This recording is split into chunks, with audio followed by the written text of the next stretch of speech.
नमस्कार, मी Gautam Kamble. GK news मराठीमध्ये आपलं सर्वांचं स्वागत. तुम्ही पाहत आहात महाराष्ट्राच्या कुशीतलं जीके न्यूज मराठी. आता बातमी आहे पत्रकार परिषदेची. पाहूया सविस्तर.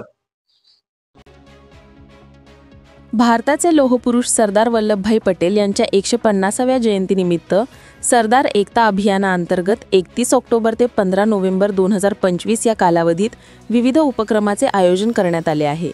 या अभियानात जिल्ह्यातील 31 ऑक्टोबर व 7 नोव्हेंबर 2025 रोजी भव्य पदयात्रेचे आयोजन करण्यात आले आहे.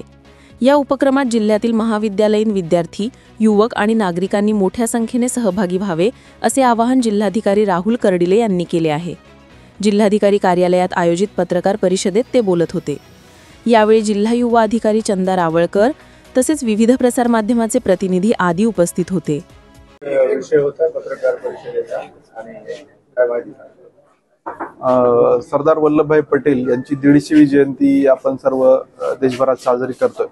तर त्या निमित्ताने गव्हर्नमेंट ऑफ इंडिया आणि माननीय पंतप्रधान महोदय यांच्या संकल्पनेतून युनिटी मार्च अशा कार्यक्रमाची आखणी केलेली आहे. पूर्ण देशभरात आहे आणि नांदेडमध्ये आहे. तर त्यामध्ये आपण 31 ऑक्टोबरला जुना मोंढा ते नियोजन भवन याच्यामध्ये युनिटी मार्चची एक आपण दौड आयोजित केलेली आहे.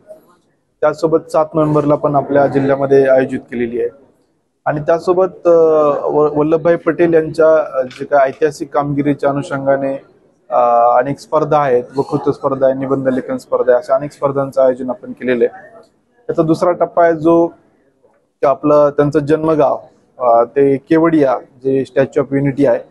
तर या दरम्यान जो 150 किलोमीटरचा जो आहे परिसर, यामध्ये वॉक होणार आहे. रस्त्यामध्ये वेगवेगळ्या ठिकाणी भारताच्या विविधांगी संस्कृतीचं प्रदर्शन घडवणारे काही एक्झिबिशन आहेत.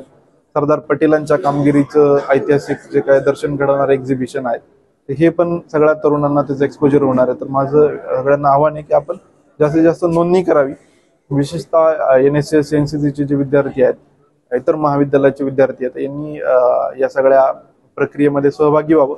कारण त्यांना एक इतिहासाला कनेक्ट करण्याचं एक साधन या युनिटी मार्चच्या निमित्ताने मिळणार आहे. धन्यवाद. तुम्ही पाहत आहात महाराष्ट्राच्या कुशीतलं जीके न्यूज मराठी. सात जनतेची, भूमी महाराष्ट्राची.